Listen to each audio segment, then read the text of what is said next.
오늘은 6장 pn접합 다이오드에서 하이레벨 인젝션과 짧은 다이오드에 대해서 논의를 해보도록 하겠습니다. 하이레벨 인젝션이라는 것은 로우레벨 인젝션의 반대의 개념입니다. 그래서 생성된 과잉 소수 캐리어가 다수 캐리어의 10분의 1 이상 또는 다수 캐리어보다 많은 경우가 하이레벨 인젝션에 해당하겠습니다. 그러면 순방향 전압을 크게 가했다는 의미가 되겠죠. 그러면 다수 캐리어보다도 생성된 과잉 소수 캐리어가 더 많아질 수 있다는 뜻이 되겠습니다. 그래서 우리 전자와 양공의 용도를 구해보면 N은 이렇게 쓸 수가 있었죠. EFN-EFI는 우리 그림을 한번 상기해 보기 바랍니다. 요거는 QVA의 딱 절반이 되겠죠. 그래서 전자 농도는 이렇게 쓸 수가 있습니다. 양공도 마찬가지입니다. EFI-EFP가 2분의 QVA였죠. 그래서 분모로 2가 들어와서 이렇게 쓸 수가 있습니다. 그래서 Mp의 곱은 익스포넨셜의 곱은 합으로 표현되니까 2가 없어져서 KT분의 QVA가 되고요. 진성 캐리의 농도의 제곱 이렇게 됩니다.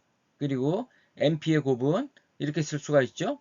그런데 N0나 P0는 델타 N이나 델타 P에 비해서 매우 작기 때문에 이것은 그냥 델타 N과 델타 P의 곱으로 근사시킬 수 있습니다.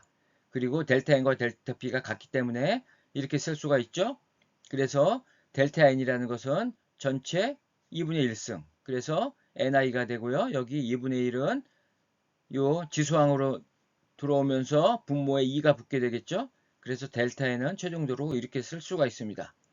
우리 요 익스포넨셜 항을 보면 제결합 전류 구할 때 그 항과 동일한 것을 알 수가 있습니다. 우리 전류라는 것은 캐리어의 농도에 비례하죠. 캐리어가 많을수록 전류가 많이 흐르겠죠. 그래서 하이레벨 인젝션에서 전류는 이 NI의 익스포넨셜 EKT분의 QVA에 비례한다고 우리가 볼 수가 있습니다. 그래서 순방향 전압 크기에 따라서 전류 구간이 세 가지가 존재하게 됩니다. 우리 가로치기 KT분의 QVA, 즉 순방향 전압이죠. 그리고 Y축은 전류에 대해서 로그 함수를 취한 값이 되겠습니다. 그러면 우리 앞에서도 했었죠. 자, 이 순방향 전압이 작은 경우에는 이 재결합 전류는 여기에 비례하죠. EKT분의 QV에 비례합니다. 그러다가 순방향 전압이 커지면 재결합 전류가 무시되고 지배적으로 확산 전류가 형성이 된다 그랬죠. 그래서 이때는 익스포넨셜 KT분의 QVA에 비례합니다. 기울기가 2배가 되니까 이렇게 가파르게 올라가죠. 그러다가 순방향 전압이 더 커지면 전류는 증가하겠죠. 하이레벨 인젝션이 되기 때문에 증가하지만 같은 기울기를 갖고 증가하는 것이 아니라 재결합 전류 때 가졌던 요 기울기 EKT분의 QVA를 갖고 이런 식으로 증가합니다. 그래서 요거와 요 직선의 기울기는 같은 거죠. 그래서 순방향 전압에 따라서 이렇게 증가합니다. 그래서 전류 구간이 세 가지가 존재한다는 것을 여러분들 기억하시기 바라겠습니다. 자, 이제 문제를 한번 풀어보겠습니다. 이 문제는 자, 순방향 전압이 커짐에 따라 확산 전류가 지배적으로 되고 재결합 전류를 무시할 수 있었다 그랬는데 그 값이 어느 정도 차이가 나는지를 구해보는 것입니다. 자, 주어진 조건이죠. 그래서 확산 전류를 먼저 구해보면 이렇게 되죠. 그래서 값을 다 대입하고 풀면 0.18mA/cm 제곱 이 1값을 사실은 무시해도 됩니다. 왜냐하면 이 값이 이거랑 비교했을 때 말도 못하게 크죠. 그래서 보통 이 1항은 앞으로 많이 생략하고 그대로 표현합니다. 그 다음에 우리 재결합 전류는 이렇게 표시할 수가 있었죠. 진성 캐리어 농도와 공피증의 폭에 비례하고 익스포넨셜 EKT분의 QVA. 그래서 공피증의 폭과 내부 전압, 빌트인 전압을 구해보면 이렇습니다. 뭐 이제 이런 거 구하는 거는 설명 안 해도 되겠죠. 자, 그러면 이 값들을 여기다 대입을 합니다. 그러면 이렇게 되죠. 그래서 결국 최종적으로 0.534mA/cm 제곱. 자, 재결합 전류가 확산 전류에 비해서 3배 정도 크죠?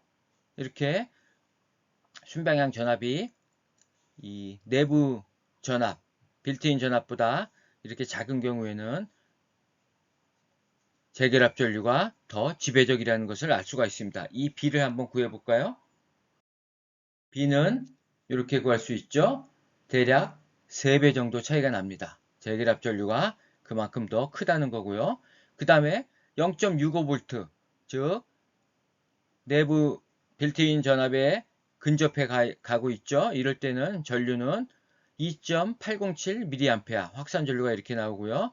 재결합 전류는 10-2승이 붙습니다. 이렇게 낮은 것을 알 수가 있습니다. 그래서 이 전류 B를 구해보면 0.0126, 약 100배 이상의 차이가 나죠. 그래서 순방향 전압이 증감에 따라 재결합 전류는 확산 전류의 100분의 1 수준으로 낮아져서 우리가 앞에서 최초의 과정에서 공피층 안에서 생성되는 재결합 전류는 무시했었죠. 그 무시가 타당하다는 것을 우리 알 수가 있습니다. 다음은 이제 짧은 다이오드에 대해서 논의를 하겠습니다. 이 짧은 다이오드가 어떤 의미를 갖는 거냐면, 먼저 정의를 해보겠습니다. 우리 PN 접합이 이렇게 있고요. 여기 각각 캐리어 농도겠죠. 그리고 P 플러스 N이 되겠네요. 공핍층의 폭을 보면 알 수가 있겠죠. 자, 양공이 여기서 이렇게 건너온다 그랬죠. 그래서 이 공핍층 경계점 X 이퀄 XN 지점에서는 그때 양공의 농도는 이렇게 되죠. 그리고 그 양공의 농도가 이제 전자와 재결합하면서 소멸돼 가죠. 이렇게 쭉 소멸돼 갈 겁니다. 이 곡선이 뭐죠? 바로 이겁니다. 그래서 이 거리의 익스포넨셜 함수로 감소해 간다는 것이었고요. 전류 밀도도 어떻게 감소합니까? 이거 미분하면 되겠죠? 전류 밀도도 동일하게 익스포넨셜 거리의 함수로 이렇게 감소해 갑니다. 우리 WN을 어떻게 정의하냐면 다이오드의 길이가 되겠는데요. 정확히 어디냐면 이 공핍층 접합면 요 0이 되는 지점에서 XN을 거쳐서 그 다음에 중성 영역 요 총 길이를 WN이라 합니다. 이 앞에서 우리가 논의했던 것은 이 WN이 요 LP보다 상당히 큰 경우였죠. 그래서 양공들이 전자와 재결합하면서 소멸돼가는 충분한 거리가 있는 것입니다. 양공의 확산거리에 그리는 법은 요 지수함수의 요 접선의 기울기, 요 x축과 교차점, 요게 양공의 확산거리가 되겠습니다. 그런데 숏 다이오드라는 것은 WN이 LP보다도 많이 작습니다. 즉, 이 WN 이 길이가 이 LP보다도 작다는 얘기는 총 길이가 이 정도밖에 안 된다는 얘기죠. 그러면 양공이 충분히 확산해서 소멸해 갈 충분한 거리가 존재하지 않는 거죠. 그 거리를 매우 짧게 했다는 얘기니까. 자, 그럴 때 그럼 이 양공은 어떻게 여기에서 어떤 분포를 그릴까요? 거리에 따라서. 정성적으로, 직감적으로 잘 이해가 안 가죠. 어떤 모습을 그릴지 잘 이해가 안 갑니다. 그래서 그것들을 수학적으로 살펴보는 것이 이번 짧은 다이오드를 논의하는 목적이 되겠습니다. 자, 이런 경우에 해당하겠습니다. PN 플러스 접합이 되겠고요. 우리 양쪽에 이렇게 전극이 붙어 있겠죠. 그리고 공핍층의 폭은 N형 반도체 쪽에 더 좁고요. 그 다음에 요게 WN이 되겠죠. 그런데 뭐 여기서부터가 WN이 되겠네요. 그죠? 여기 0 지점에서부터 뭐 별 차이 없습니다. 왜냐 이 값이 워낙 작기 때문에.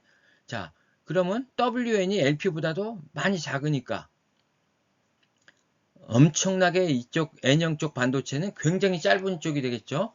둘 다 짧은 게 아닙니다. 한쪽만 짧게 한 겁니다. 자, 그럼 양공이 이렇게 넘어오면서 그 다음에 여기서 얘들이 어떻게 거리에 따라서 진행을 할 것인지를 이제부터 논의할 겁니다. 이게 긴 다이오드에서는 이렇게 간다 그랬죠? 자, 짧은 다이오드에서는 어떻게 가는지.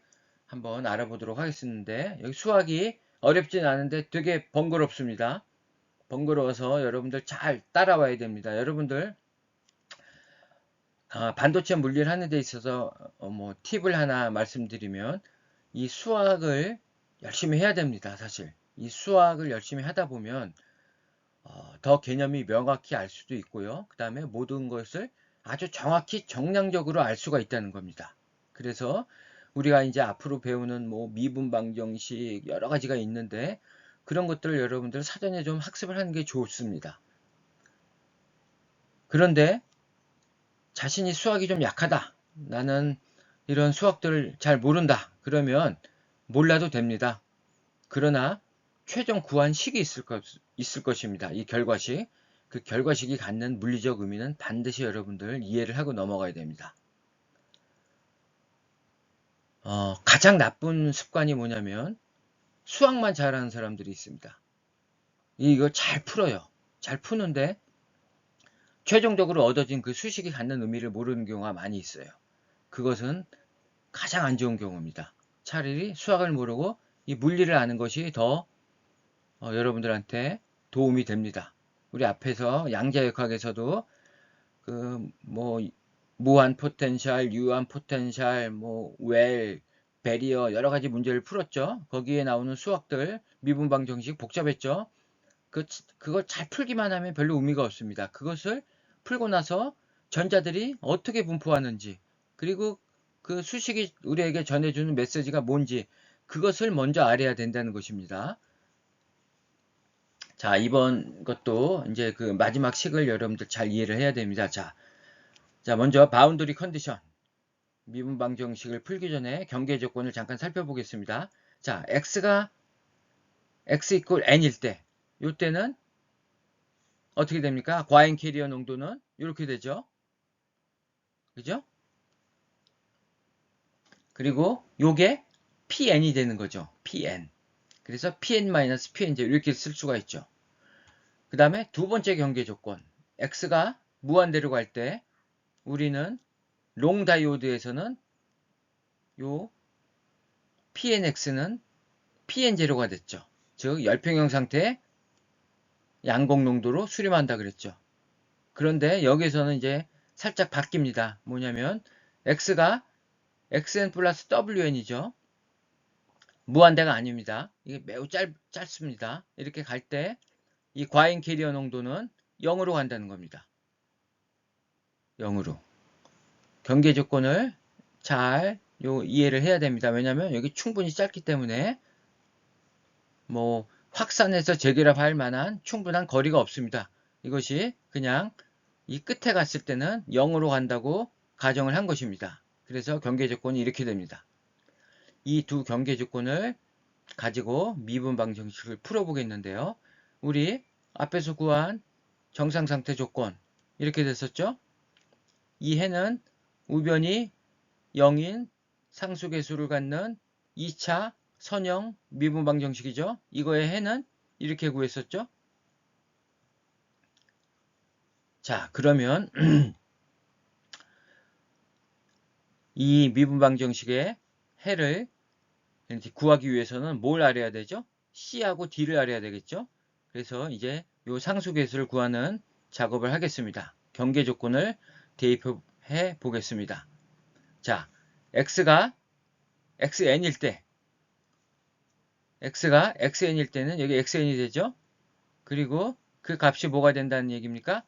pn-pn제로가 된다는 얘기죠? 자, 경계 조건 하나 구했습니다. 두 번째 경계 조건, x가 xn 플러스 wn일 때 0이 된다는 얘기죠?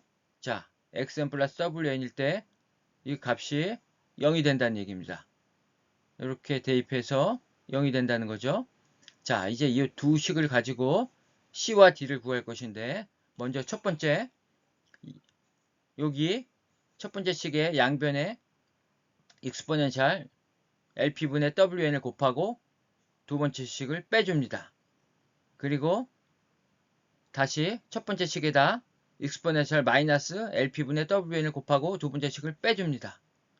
자, 그 작업을 할 겁니다. 자, 잘 보시기 바라겠습니다. 자, 이제 첫 번째 식에서 양변에 익스포넨셜 LP분의 WN을 곱해서 뺐죠.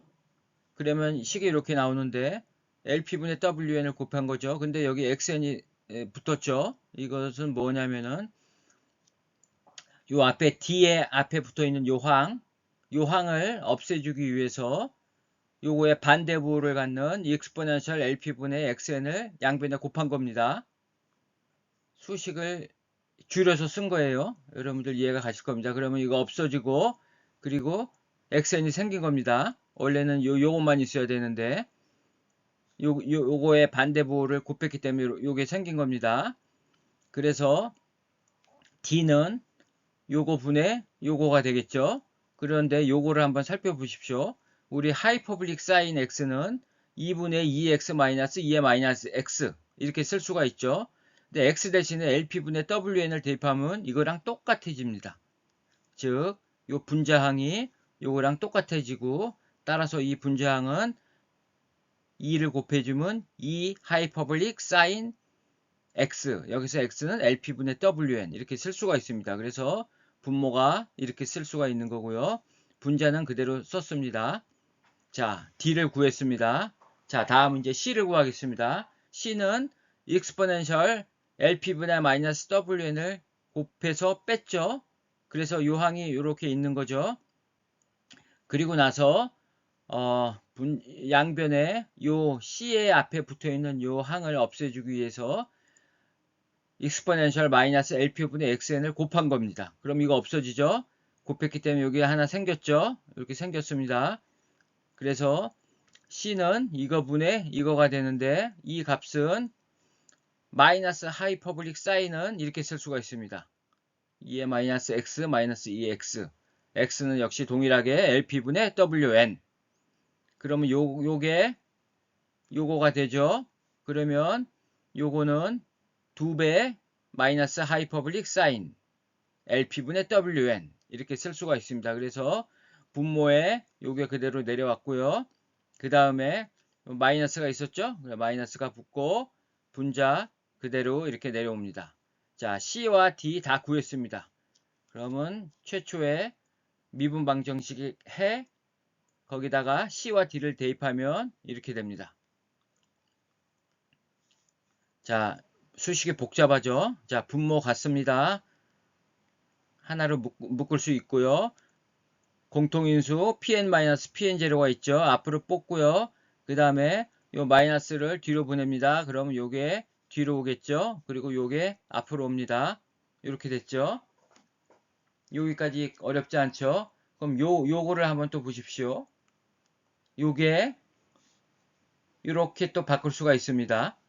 그렇죠? 여기서 이번에는 x가 뭐가 됩니까? LP분의 xn 플러스 wn 마이너스 x. 그죠? 그래서 요거를 요 식의 근거에서 바꾸면 2배 하이퍼블릭 사인 h x는 요거라 그랬죠? 그래서 이렇게 바꿀 수가 있습니다. 그리고 pn-pn0는 이렇게 쓸 수가 있죠? pn이 요거니까요. 그죠? 예. 자, 그럼 이거를 또 더 단순화 시켜 보겠습니다. 자, 우리 x가 1보다 충분히 작은 경우에 하이퍼블릭 사인 x는 x로 근사시킬 수가 있습니다. 이러한 수학 공식이 있었죠. 그래서 우리 앞에서 구한 과잉소수 캐리어 양공의 농도는 이렇게 쓸 수가 있었는데 이 하이퍼블릭 사인 항, 이 항을 좀 살펴보겠습니다. 자, LP하고 이 분자를 한번 비교해 보겠습니다. XN, WN은 합해봤자 LP보다도 한참 작습니다. 그리고 여기에 또 X를 빼주니까 이 분자항은 분모에 비해서 매우 작습니다. 그리고 여기도 마찬가지겠죠. 그래서 이거는 1보다 작으니까 이렇게 근사시키겠습니다. 그러면 그냥 이 항만 쓸 수가 있는 거죠. 그래서 LP 약분해서 이렇게 쓸 수가 있습니다. 그래서 최종적으로 얻어진 과잉 소수 캐리어 농도는 이렇게 표현을 할 수 있고 이 항을 가만히 살펴보면 x의 1차 함수 형태를 갖는다는 것을 알 수가 있습니다. 여기 마이너스 X가 붙었죠. 나머지 다 상수입니다. 우리 롱 다이오드에서는 이 뒤에 항에 익스포넨셜 xn-x 항이 붙었었죠. 이건 완전히 다른 함수가 붙어 있는 거죠. 지금 1차 함수입니다. 그리고 이 과잉 캐리어 농도를 미분하면 전류 밀도가 된다 그랬죠. 그래서 양궁의 전류 밀도는 이렇게 쓸 수가 있었죠. 그래서 이걸 미분하면 앞에다 상수니까 여기 마이너스 WN분의 1만 앞으로 나오겠죠. 앞으로 나오고 마이너스 없어지니까 분모에 WN이 되고 분자는 그대로 나오고 뒤에 익스포넨셜 항 이렇게 나옵니다. 여러분들 이 함수를 보면 좀 이상하죠? 분명히 x에 대한 함수인데 여기는 x의 항이 하나도 없습니다. 그렇죠? 이 얘기는 전류 밀도는 거리의 함수가 아니라는 얘기죠. 즉 그냥 일정한 값을 갖는 상수라는 이야기가 되겠습니다. 우리 롱 다이오드하고 잠시 좀 비교를 해보겠습니다. 롱 다이오드에서 과잉 소수 캐리어 농도는 이렇게 구했죠. 그래서 x의 익스포넨셜 함수로 감소한다 그랬는데 공핍증의 경계면 x 이꼴 xn 지점에서는 여기다 xn을 넣으면 이게 1이 되죠. 그래서 그냥 이게 공핍층의 경계면에서의 농도가 되고 그 다음에 미분을 하면 전류 밀도가 되죠. 이거 미분하면 x에 따른 전류 밀도는 이렇게 구해집니다. 그래서 전류 밀도도 x의 지수함수적으로 감소해 간다. 그리고 x 이꼴 xn 지점에서는 전류 밀도는 이렇게 표현이 됩니다. 그래서 요 항과 요 항을 비교해 보면 여기 분모 항만 틀리죠. 그죠? 여긴 LP고 여긴 WN 즉 중성 영역의 길이가 되겠습니다. 자, 그래서 이 전류 밀도가 갖는 요 숏다이오드에서 전류 밀도가 갖는 요 식을 의미를 해보면 항상 일정하다고 했으니까 이것은 전류 밀도가 거리에 따라 변하지 않는 일정한 값을 갖는다는 것이며 이것이 갖는 물리적 의미는 과잉 소수 캐리어의 재결합에 의한 소멸이 요 영역 WN 영역 내에서 발생하지 않는다는 것입니다. 이 말 이해가 갑니까? 이 과잉 소수 캐리어는 충분한 거리가 없는 거죠. 전자와 만나서 확산해 가면서 재결합하고 계속 확산해 가면서 재결합하고 마지막에는 열평형 상태의 양극 농도 PN 재료로 수렴하는데 그러기 위해서는 충분한 거리가 있어야 되는데 지금까지 논의한 것은 WN이 아주 길다고 가정을 했던 거죠. 그런데 지금은 그 양공의 확산거리보다도 짧기 때문에 이 양공들이 전자하고 재결합해서 소멸해 가지 않는다는 겁니다. 이게 좀 이해가 안 가죠? 자, 그림을 좀 살펴보겠습니다. 이런 겁니다. 자, 양공이 이렇게 넘어오죠? 그러면 이 양공은 롱 다이오드에서는 지수함수로 이렇게 감소하는데 지금은 1차 함수로 감소하는 거죠. 그래서 여기까지 딱 감소하는 거죠. 1차 함수로. 바로 그냥 소멸해 간다 그래야 되나? 바로 그냥 캐리어가 죽어버리는 거죠. 그러면 이 캐리어들은 도대체 누구랑 결합을 합니까? 누구랑 만나야지 재결합해서 없어지는 거 아니겠습니까? 전자하고 만나야 되는데 지금 WN 요 N형 반도체 중성 영역에 있는 전자하고 만나지 않는다고 했는데 그럼 누구랑 만납니까? 얘들은 여기에 전극이 붙어 있죠? 끝에 금속에는 전자들이 엄청 많습니다. 금속 표면에는. 그래서 이 양공들이 바로 그냥 금속에 있는 전자들과 만나서 소멸해 가는 겁니다. 이 반도체에 있는 전자들과 만나는 게 아닙니다. 왜? 충분한 거리가 없기 때문에 확산해 가면서 재결합할 만한 거리가 없습니다. 그래서 그냥 바로 옆에 있는 전자들에 있는 그러니까 금속에 있는 전자들과 만나서 재결합해서 그냥 즉시 소멸해 간다는 뜻이 되겠습니다. 요걸 잘 여러분들 이해하셔야 됩니다. 이 식이 갖는 의미가 그런 겁니다. 그래서 우리 숏 다이오드의 양궁의 전류 밀도를 한번 비교해 보면, 자, 요건 롱 다이오드가 되겠죠. 롱 다이오드는 분모에 LP가 있습니다. 나머지 다 같습니다. 숏 다이오드에서는 WN이 있고 나머지 다 같습니다.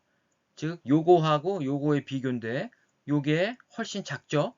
요게 작으니까 이 전체 항은 커지겠죠. 그래서 숏 다이오드에서의 양궁의 전류는 롱 다이오드에서 양궁의 확산 전류보다도 아주 많이 클 것으로 우리가 예상할 수가 있습니다. 우리 다음 시간에 문제를 좀 풀어보고 더욱 깊이 있게 이해해 보도록 하겠습니다. 자, 오늘 강의는 이것으로 마치도록 하겠습니다.